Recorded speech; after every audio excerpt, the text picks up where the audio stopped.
ตื่นบ่แม่นแขกทั้งไปบ่แม่นให้ทางอื่นนี้แต่พี่และน้องเพิ่นมาร่วมนับแต่งบุญคุณ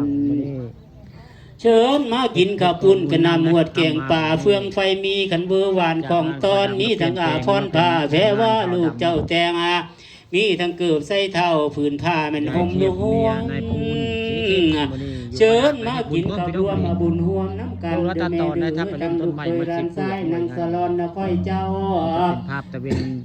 ไก่สิตกอยู่บริเวณบ้านเชิญจะมากินข้าวสาลีหอมหอมอ่อนจังว่าฟังเทศแล้ว2 ทุ่มจังคอยมือเฮืองละเลิกแล้วสินั่งสวงให้มันถึงท่านั่งเมสิทรงเมื่อคันนำกุลนะของที่คนมาแล้วบ่เอาคืนดอกจากยามนะลูกสิสร้างเด้อใจสิแถมทายนาอีมีนางโอ้ยน้อโอ้ยน้อสาธุเด้อนี่แหละผู้ข้ากาได้เอิ้นดวงจิตดวงวิญญาณคงหางเทียสีทินบุวาสนมหักจับจงมือเด้อบุญกุศลญาติพี่น้องได้ทิ้งไปหามั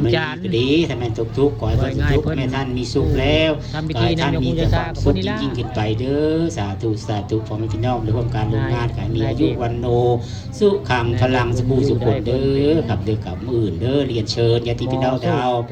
มาร่วมอาหารบิณฑบาตเช้ามืออื่นก็ดีมืออื่นทำบุญของบุญขอเรียนเชิญพ่อแม่พี่น้องอยู่น้ำไก่มันได้หลักการเรียนเชิญมาตักบาตรใส่บาตรการมืออื่นก็ดีขึ้นมือวะราชสุดท้ายฝั่งตัวพ่อขอเรียนเชิญครับเมื่อแรงนี่ครับมาร่วมบุญมาร่วมเผ่ากองบุญเด้อเมื่อแรงนี่ก็ดีถ้ามีอย่างไม่อย่างก็มาคุยกันสัพเพละเรื่องนั้นเรื่องนี้เว้าจานำการคุยกันสเปละวโนโหซึหัวม้วนกันขอเรียนเชิญครับนี่เลยเบอร์เป็นการกระทำยุบุญนะตะเวนกะต่ำลงไปวันที่เป็นการกระทำบุญวาระสุดท้ายคือดำของยาเทียบกะรู้ๆบ่ดีเด้มื้ออื่นก็คือเป็นมื้อสุดท้ายพังทุ่ง